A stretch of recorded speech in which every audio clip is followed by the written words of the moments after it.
Blue Castle. Chapter 25. On the evening of the day after the funeral, Roaring Abel went off for a spree. He had been sober for 4 whole days and could endure it no longer. Before he went, Valency told him she would be going away the next day. Roaring Abel was sorry and said so. A distant cousin from up back was coming to keep house for him, quite willing to do so now since there was no sick girl to wait on. But Abel was not under any delusions concerning her. "She won't be like you, my girl. Well, I'm obliged to you. You helped me out of a bad hole and I won't forget it. And I won't forget what you did for Sissy. I'm your friend. And if you ever want any of the Sterlings spanked and sot in a corner, send for me. I'm gonna wet my whistle. Lord, but I'm dry. Don't reckon I'll be back afore tomorrow night, so if you're going home tomorrow, goodbye now." "I may go home tomorrow," said Valency. "But I'm not going back to Deerwood."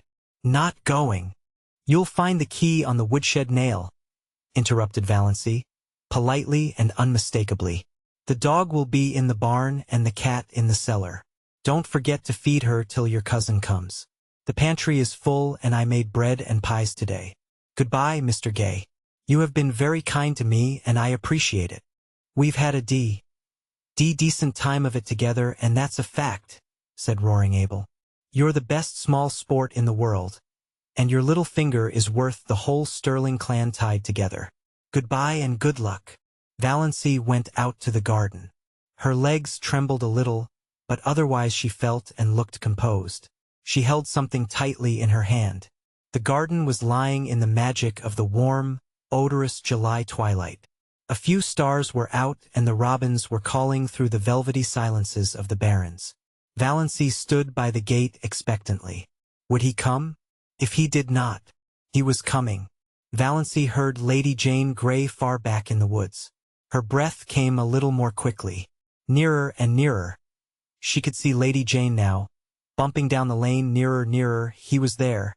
He had sprung from the car and was leaning over the gate, looking at her. "Going home, Miss Sterling?" "I don't know yet," said Valency slowly.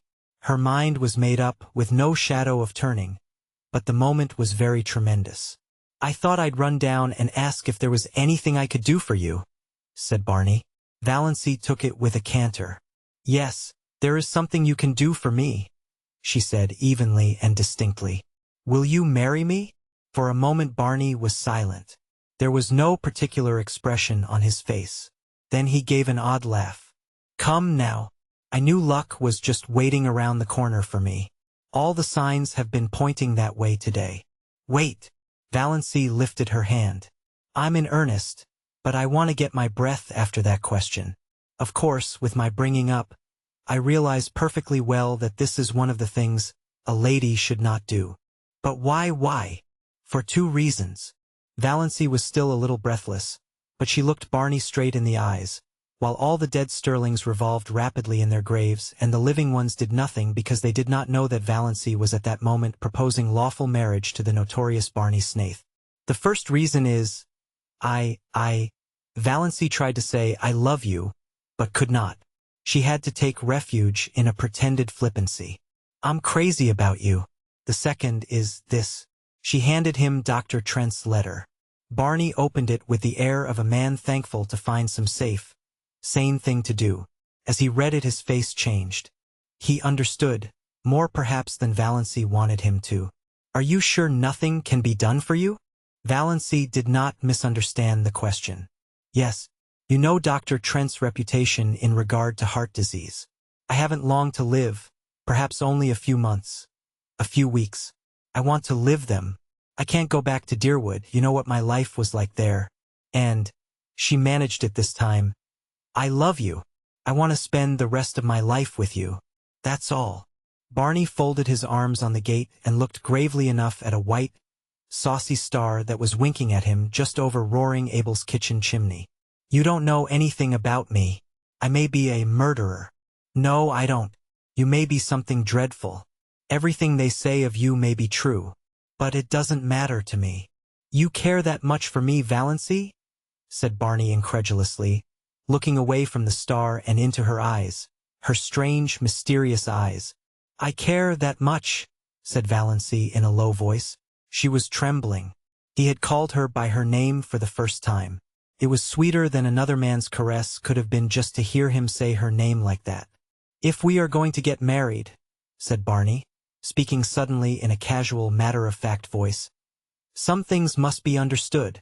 "Everything must be understood," said Valancy.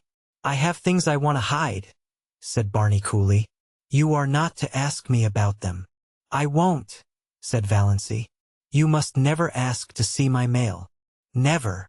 And we are never to pretend anything to each other." "We won't," said Valancy.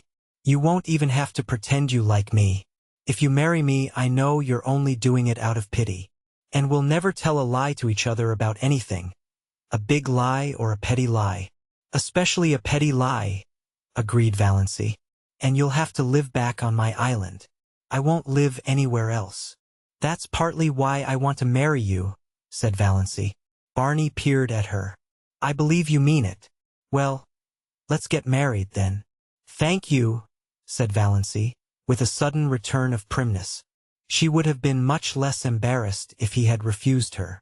"I suppose I haven't any right to make conditions, but I'm going to make one. You are never to refer to my heart or my liability to sudden death. You are never to urge me to be careful. You are to forget, absolutely forget, that I'm not perfectly healthy. I have written a letter to my mother. Here it is, you are to keep it. I have explained everything in it. If I drop dead suddenly, as I likely will do, it will exonerate me in the eyes of your kindred from the suspicion of having poisoned you," said Barney with a grin. "Exactly." Valancy laughed gaily. "Dear me, I'm glad this is over. It has been a bit of an ordeal. You see, I'm not in the habit of going about asking men to marry me. It is so nice of you not to refuse me, or offer to be a brother. I'll go to the port tomorrow and get a license. We can be married tomorrow evening.